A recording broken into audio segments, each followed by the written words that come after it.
Assalamualaikum warahmatullahi wabarakatuh. Kenalkan, nama saya Fahmi Jamjane Arif, mahasiswa Ilmu Politik Universitas Muhammadiyah Jakarta, Fakultas Ilmu Sosial Ilmu Politik. Di sini saya akan menjelaskan tentang sekte-sekte dalam Islam. Tugas ini untuk memenuhi mata kuliah Al-Islam 3 dengan dosen pengampu Bapak Dr. Muhammad Nasih.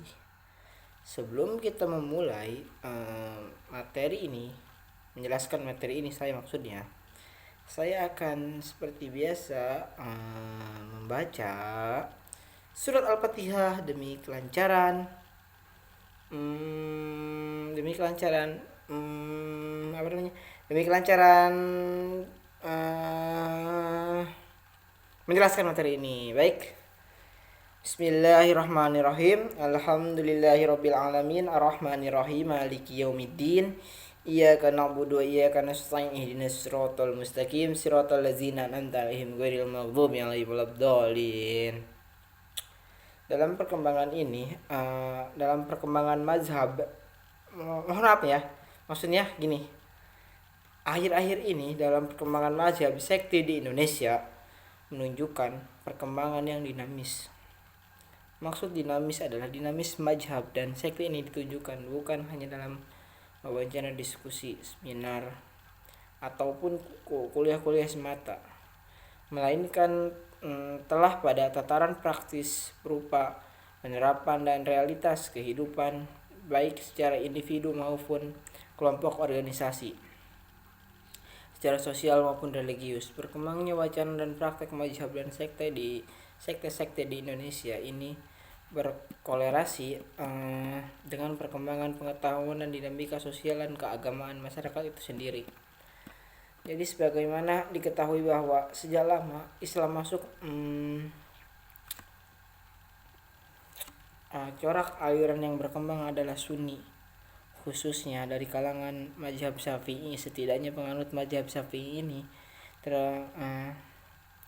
terlihat di bagian besar wilayah di Indonesia.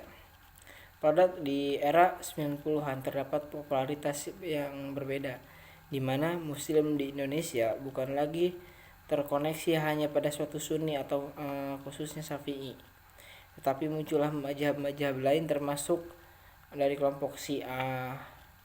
Ketika diselenggarakan sebuah seminar nasional di Jakarta pada waktu itu 1 September 1977 kalau tidak salah ya, yang dihadiri oleh pejabat pemerintah, ABRI, MUI, pemimpin ormas Islam dan masyarakat Islam, maka keluarlah kesimpulan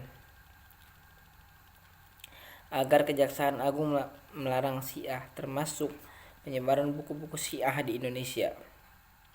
Namun dalam perkembangan justru kecenderungan mempelajari Syiah di Indonesia makin meningkat. Buku-buku tentang Syiah pun dengan mudah bisa diperoleh di toko-toko buku, bahkan lembaga dan komunitas Syiah juga berkembang pesat. Sementara dari segi perkembangan sekte-sekte terdapat fenomena yang berbeda, antara di mana dinamika yang muncul kerap melampaui nalar. Dari keyakinan mayoritas Muslim, sekte-sekte yang berkembang bukan lagi perkembangan atau perluasan antara sekte-sekte konvensional dalam Islam secara Qadariyah ataupun Jabariyah ataupun Asy'ariyah, tapi dalam fenomena umum di mana lahirnya sekte atau aliran kult adalah fenomena setiap agama. Artinya setiap agama besar di dunia pasti selalu berurusan dengan lahirnya gerakan-gerakan ataupun sekte-sekte yang menyimpang dari ajaran agama asli. Kemunculan aliran tersebut dengan berbagai perilaku ataupun beragama yang berbeda. Bahkan perkembangan sekte ini telah meretas ke wilayah-wilayah teologis ataupun pluralis. Meskipun sebenarnya kelahiran sekte-sekte ini di Indonesia bukanlah hal baru, teologis ataupun pluris, yang dimaksud adalah bahwa sekte muncul berusaha menggabungkan antara ajaran-ajaran agama yang menjadi satu keyakinan bersama, seperti halnya sekte Leiden.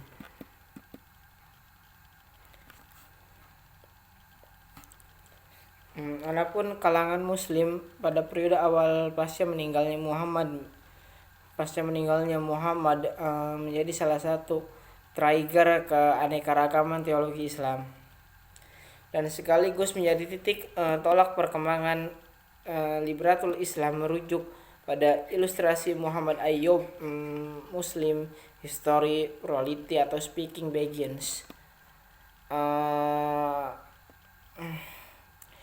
Ataupun Ayyub hendaknya menegaskan bahwa konsultasi politik pasca meninggalnya Rasulullah SAW yang berimplikasi pada munculnya bibit perselisihan teologis dan bahkan pertentangan di kalangan Muslim ataupun pasca meninggalnya Nabi Muhammad SAW, munculnya al-Khawarij diusul dengan perkembangan Syiah ataupun Mu'tazaliyah, dan munculnya sekte-sekte Islam yang lainnya telah menambahkan pengetahuan dan mazhab sekte di kalangan Muslim masa kini. Di sisi lain, keterangan propertik ataupun hadis juga telah memberi ruang tersendiri bagi perkembangan kajian tentang heresiografi. Sebuah narasi tentang terjadinya perpecahan di kalangan umat Islam telah menjadi landasan utama para sejarawan agama, dan heroforsi Muslim pada awal 3 riwayat telah berpecahan antar umat Itiraq ataupun al-Ummah melalui jalur Abu al-Hurairah atau Abdullah bin Umar ataupun Anas bin Malik ataupun mereka melandaskan antara landasan heresirogov Muslim. Diriwayatkan oleh Abu Hurairah bahwasanya Rasulullah SAW bersabda, orang-orang Yahudi akan terpecah ataupun iftarokat menjadi 70 sekte. Orang-orang Kristen akan terpecah menjadi 72 sekte. Sementara umatku akan terpecah menjadi 73 sekte. Jadi diriwayatkan oleh Anas bin Malik bahwasanya Rasulullah SAW bersabda, sesungguhnya Bani Israel terpecah menjadi 71 sekte ataupun firqah, dan sesungguhnya umatku akan terpecah sata fariqah menjadi 72 sekte, dan seluruh kelompok tersebut al-khulud, masuk neraka kecuali satu sekte, yaitu yakni al-jamaah. Di sini terlihat bahwa riwayat tersebut nampaknya telah memberikan inspirasi bagi para teolog ataupun sarjana Muslim untuk menulis karya-karya heresiografi mereka, khususnya tentang sekte-sekte dalam Islam. Selanjutnya, persepsi penilaian Muslim pada awal terhadap agama-agama non-Muslim berkembang telah menjadi telaah, khususnya yang di kemudian hari melahirkan karya-karya di bidang heresiografi atau Muhammad Ali Al-Amir Al-Muizi misalnya mencatat bahwa perkembangan konsep heresesi dengan dalam Islam ataupun dalam ekspresi menurut intelektual dan literalnya dapat dilihat dengan adanya proses transisi pada buku-buku penolakan dan pembuktian kesalahan ataupun kutub al-Arad, di mana doktrin-doktrin agama dikemukakan oleh pola penjelasan yang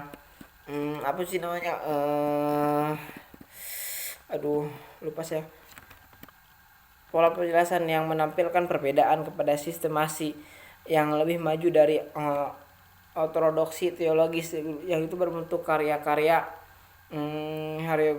berupa karya-karya heresiografi Islam antara ditulis oleh Abu al-Hasan al-Asri melalui karya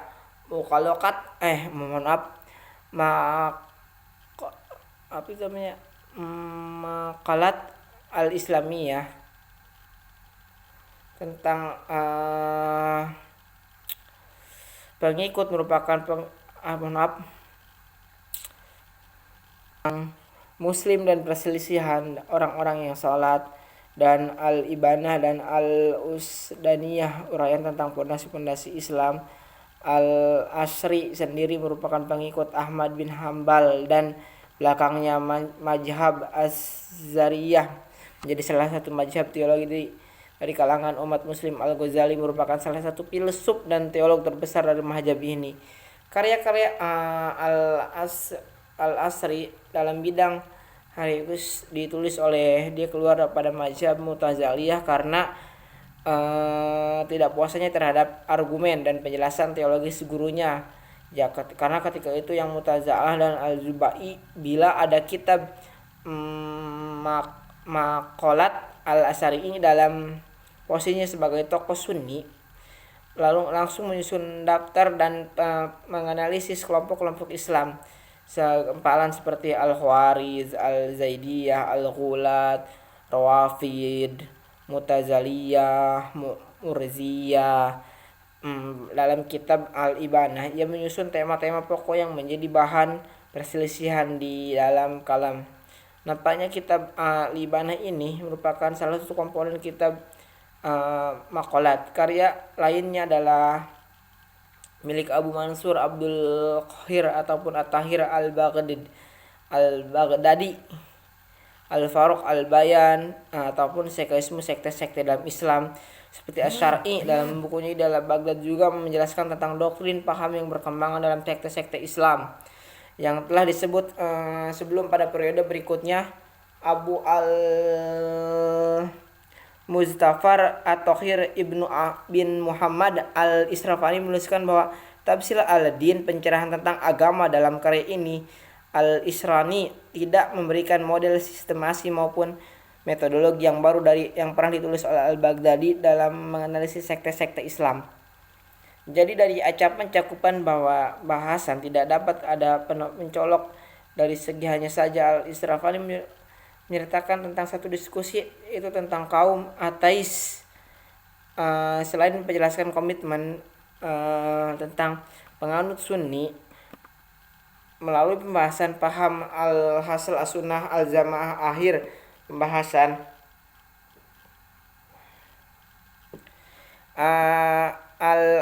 al-Asri atau al-Baghdadi dan al-Israfani adalah heresiograf awal mempresentasikan menulis Muslim Sunni yang corak kajiannya sangat kental dengan zudikomen atau teologis terhadap kelompok-kelompok non-mainstream. Al-Baghdadi memberikan klarifikasi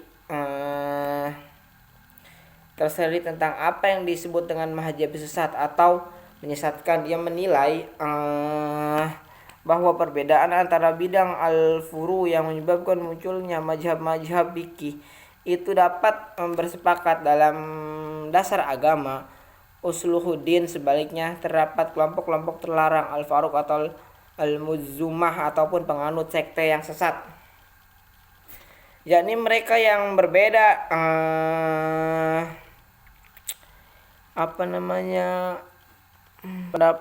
berbeda dengan pendapat dari al-sunnah ataupun al-jamaah dalam teologis dan konsep sesat tersebut ditunjukkan pada sekte-sekte yang terdapat pada bukunya prinsip-prinsip yang dipegang oleh Al-Israfani dengan tujuan menuliskan bahwa bukunya adalah bentuk mengidentifikasi sekte sesat atau al-faraq al-adiliyah dan menunjukkan agamanya dari agama-agama yang lain yang menyesatkan. Karya-karya heresiograf Muslim tersebut setidaknya menjadi dasar bagi para heresiograf. Jadi berikutnya menjadi Ibnu Hazm melalui kitab Al-Fisal Al-Harsani menuliskan kitab Al-Mi'al. Berbeda dengan kitab-kitab heresiograf sebelumnya, sama Sunni, Ibnu Hazm sendiri dikenal sebagai penganut mazhab Zahri ataupun listralitas, sedangkan Al-Hasrani adalah teolog dan filsuf besar ataupun Al-Syariah dicurigai menganut setidaknya karya-karya Biografi khusus yang dikenal ketimbang sebagai heresiologi fakta-fakta yang membedakan dengan para sejarawan, penulis dan teolog muslim sebelumnya. Baik, cukup sekian. Mohon maaf bila terjadi kekurangan. Wassalamualaikum warahmatullahi wabarakatuh.